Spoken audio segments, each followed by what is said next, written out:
Todo listo en Rianxo para celebrar unha das probas máis destacadas do seu calendario deportivo.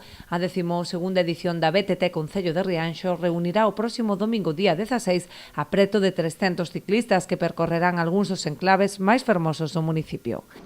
Un evento, aínda que consta destas dúas partes, que, bueno, xa vedes, non? A 12ª e a 8ª edición en cada un deles, que forma parte xa, non? do calendario deportivo do Concello de Rianxo e que, ademais, pois, xunta todos os anos a unha importante cantidade de deportistas máis ou menos afeitos á práctica do deporte, non? Neste caso, xa a estas alturas, ainda cabe recordar que o evento terá lugar o vindeiro domingo 16 de febreiro, pero xa neste momento, ainda cando falta unha semana de inscricións, xa temos 200 persoas inscritas para a marcha BTT e case 100 persoas inscritas para a andaina. Poderán optar por calquera das 3 distancias segundo o nivel de exixencia. En paralelo, por 8º ano consecutivo, celebrarase tamén unha andaina cun percorrido de 22 km, na que se agarda que a participación poida chegar aos 200 inscritos.